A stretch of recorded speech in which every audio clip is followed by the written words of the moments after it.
Hello and good evening viewers, कैसे हैं आप लोग। स्वागत है आपका शेयर बाजार ज्ञान की एक और वीडियो में। और आज की इस वीडियो में हम बात करने वाले हैं तीन शेयर्स के बारे में। कोटक महिंद्रा बैंक, अंबुजा सीमेंट्स और गेल इंडिया के बारे में। तो डिटेल में बात होगी, स्टॉक्स को लेके अलग अलग चीज़ों के बारे में बात होगी। तो अगर आप लोग चैनल पे नए हो तो आप चैनल को प्लीज़ सब्सक्राइब कीजिए ताकि रोज़ आने वाली वीडियो आपको लगातार मिलती रहे। शुरुआत करेंगे सबसे पहले कोटक महिंद्रा बैंक के शेयर के साथ में। 1938 पे क्लोजिंग दिया है इसने फ्राइडे के सेशन में। आज महाराष्ट्र डे के ओकेजन पे मार्केट जो है वो क्लोज रही हैं, कल खुलेंगी। और जो नंबर्स आए हैं कोटक महिंद्रा के वो वीकेंड पे आए हैं और बहुत ही शानदार नंबर्स कोटक महिंद्रा ने पेश किए हैं। हर एक लिहाज से नंबर जो है वो अच्छा है। अगर आप कोटक महिंद्रा बैंक का सबसे पहले तो अगर आप रेवेन्यू देखोगे तो वो बड़ा है। 9,821 करोड़ का रेवेन्यू जो है क्लॉक इन किया है बैंक ने, as compare to almost 9,000 crore last quarter. और अगर आप मार्च क्वार्टर से कंपेयर करोगे तो 7,000 करोड़ से सीधा 9,800 करोड़ का जंप देखने को मिला है। पहली चीज़ तो ये अच्छी हुई है। लेकिन सबसे बढ़िया चीज़ जो लग रही है इसके अंदर में वो है नेट इंटरेस्ट इनकम, जो कि फाइनेंसिंग प्रॉफिट जिसको बोला जाता है, उसके अंदर में जो बढ़ोतरी हुई है। 1940 करोड़ से बढ़ के 2300 करोड़ का फाइनेंसिंग प्रॉफिट दिखाया है। बेसिकली फाइनेंसिंग प्रॉफिट क्या होता है, जैसे अगर आप बैंक पे जाके एक एफडी ओपन करते हो तो बैंक आपको एक इंटरेस्ट अमाउंट एक्स अमाउंट जो है आपको पे करती है। वहीं पे अगर आप बैंक से जाके एक लोन लेते हो तो वहां पे बैंक जो है आपको एक एक्स अमाउंट का इंटरेस्ट चार्ज करती है। अब ये जो लोन पे करती है और ये जो लोन चार्ज करती है, इसमें जो डिफरेंस होता है इसी का जो है मार्जिन बैंक कमाती है बीच में। अगर आप हमेशा देखोगे तो जो लोन आप लेते हो वो हायर रेट का होता है, एफडी पे रिटर्न जो होती है वो कम रेट की होती है। तो बीच का जो भी 2-3% बच जाता है वो बैंक का फाइनेंसिंग मार्जिन होता है, वहां से फाइनेंसिंग प्रॉफिट निकल के आता है।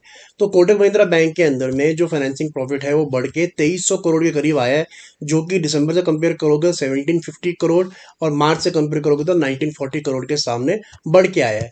तो ये चीज़ें तो अच्छी हुई हैं। साथ ही साथ में जो मार्जिन है वो क्वार्टर ऑन क्वार्टर बढ़ते हुए दिखा है, 19% का 24%। हालांकि अगर आप मार्च से कंपेयर करोगे थोड़ा सा कम आया है, 27% से नीचे 24% पे इसका मार्जिन आया है।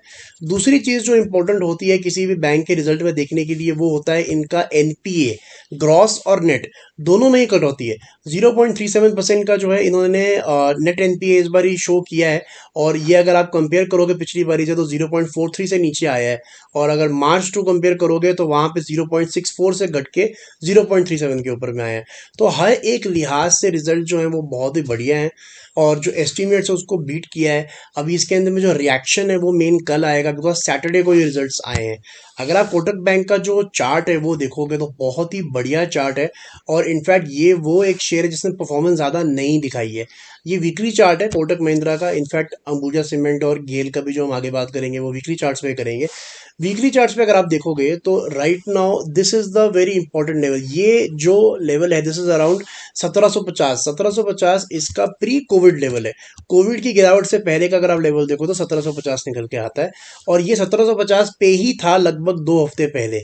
2 weeks ago it was at the level of 1740 और अभी ये 1940 पे चल रहा है, बिकॉज पिछले 2-3 हफ्तों में अच्छी खासी तेजी इसने ऑलरेडी देख चुका है। So it is a very good level to buy Kotak Mahindra bank. Results तो अच्छे आए हैं लेकिन इस स्टॉक के लिए एक लेवल इंपॉर्टेंट है बहुत ज़्यादा पार करना, और वो लेवल है 2,000 रुपये का।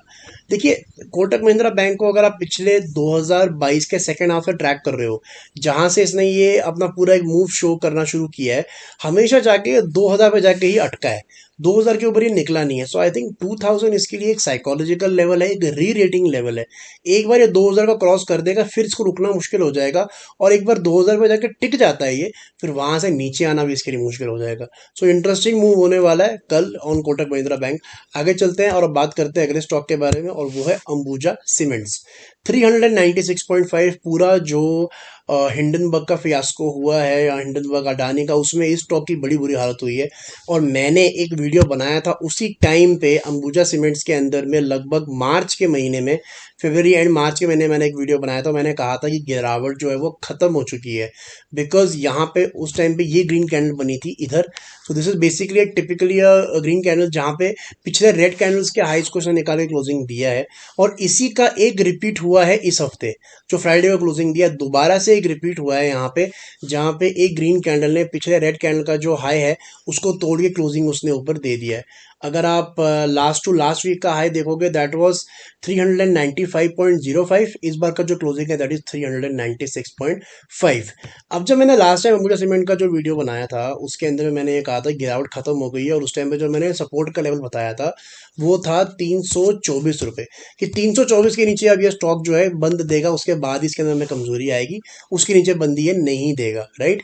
अब उस लेवल को मैं ऊपर कर रहा हूँ, और अब आपको जो नया सपोर्ट का लेवल है ना वो 324 तक वेट करने की जरूरत नहीं है।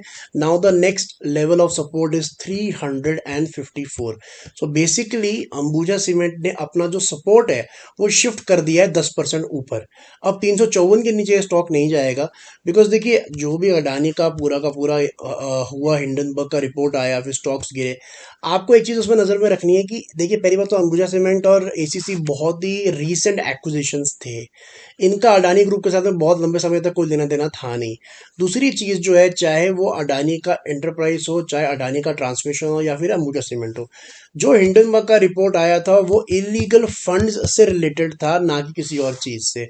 जो फंड्स थे वो ये कहा जा रहा था कि बाहर से अपना ही पैसा लगाया जा रहा है स्टॉक का दाम बढ़ाने के लिए। जब अडानी का एक्विजिशन हुआ था तब अंबुजा सीमेंट का दाम था ही 380-370 रुपए। वहां से जो ये इसने रैली दिया था उससे ज्यादा सफर कर चुका है ये उस फियास्को के अंदर में। कहीं पे भी ये बात नहीं हुई थी कि बिजनेस फेल हो रहा है। अंबुजा का सीमेंट बिकना बंद नहीं हुआ है, अंबुजा की सेल्स आनी बंद नहीं हुई है, वॉल्यूम ग्रोथ आनी बंद नहीं हुई है। सो दैट्स वाई ये जितने भी शेयर्स हैं ये ज़्यादा गिर चुके थे, और अब धीरे धीरे धीरे अलग अलग तरीके से ये आपको साइंस दिखा रहे हैं कि यहाँ से गिरावट जो है वो खत्म हो चुकी है। अब आगे जाने के लिए अंबुजा सीमेंट को it is important for it to close above 405। 405 के ऊपर ये निकलेगा, फिर अगली जर्नी स्टार्ट करेगा ऊपर की तरफ में। एकदम से तेजी आएगी इसका भी मुझे डाउट है, बिकॉज इतना जो पूरा बवाल हुआ है उसके बाद में थोड़ा बहुत तो इन्वेस्टर डरेगा इसके अंदर में हाथ डालने के लिए। लेकिन कहीं ना कहीं गिरावट घटनी है, बिकॉज स्टॉक अच्छा है और अच्छे वैल्यूशन पे आपको मिल रहा है। अब हम चलेंगे अगले स्टॉक के ऊपर में, और वो है गेल इंडिया। गेल इंडिया दोस्तों 107.3 पे इसने क्लोजिंग दिया है लास्ट सेशन के अंदर में, और मेरे हिसाब से ये एक ऐसा स्टॉक है जो कि एक बहुत ही तगड़ी रेंज के अंदर फंसा हुआ है। अगर आप गेल इंडिया का वीकली चार्ट निकाल के देखोगे और पिछले 2 साल का चार्ट, मतलब यहाँ से यहाँ 2021 से लेके अब मैं यहाँ पे 2023 में जा चुका हूँ, एक ही रेंज आपको दिखती है, ऊपर की तरफ में 112, 113, 114, और नीचे की तरफ लगभग 85 रुपए। इसी रेंज के अंदर में स्टॉक अप डाउन कितनी बारी आपको दिखेगा कि ये कर चुका है, और एक और बारी इसने अपना टॉप जो है यहाँ बना दिया है। और मुझे लगता है कि ये जो भी 112, 113 लगा के आया हुआ है, अब ये दोबारा से नीचे की तरफ चलने के लिए रेडी हो चुका है। हालांकि अच्छी न्यूज़ कुछ आई थी पीछे पीछे इस शेयर के लिए भी, लेकिन अपने टेक्निकल चार्ट्स के अंदर ये फंसा हुआ है।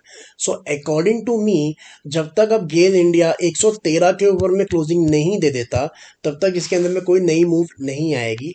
रिलेटिवली वैसे स्टॉक अच्छा है, लेकिन एक रेंज के अंदर फंसा हुआ है। उसी तरीके से जो नीचे की तरफ में स्ट्रॉन्ग सपोर्ट है इस बारी वो है 100 रुपए का। देखिए मैंने पहले भी बहुत बार अपनी वीडियोस में बताया हुआ है कि जब भी कोई स्टॉक डबल डिजिट से ट्रिपल डिजिट जाता है, 99 रुपए का स्टॉक 100 रुपए होता है, तो उसको 99 रुपए आने में बहुत दिक्कत होती है दोबारा। सेम चीज़ गेल के बारे में भी है कि बार बार 100 का लेवल जो ये बार कर रहा है, कहीं ना कहीं इसको रुकना पड़ेगा। तो 107 के ऊपर में शेयर चल रहा है, 100 रुपए के ऊपर में इसका सपोर्ट रहेगा, और 113 का आपको देखना है। जब 113 निकाले तो एक मल्टी ईयर ब्रेकआउट होगा गेल इंडिया के लिए। तो दोस्तों ये था मेरा वीडियो आज का on GAIL, Ambuja and Kotak Mahindra. I hope आपको लॉजिक और लेवल्स सारे समझ में आ गए। कोई सवाल है आपका तो आप कमेंट सेक्शन में डाल सकते हो, किसी शेयर से रिलेटेड आपका कोई क्वेश्चन है या कोई और डाउट है तो आप कमेंट सेक्शन में ज़रूर डाल सकते हो। मैं मिलूंगा आपसे अपनी अगली वीडियो में, तब तक आप अपना ख्याल रखें and all the best guys.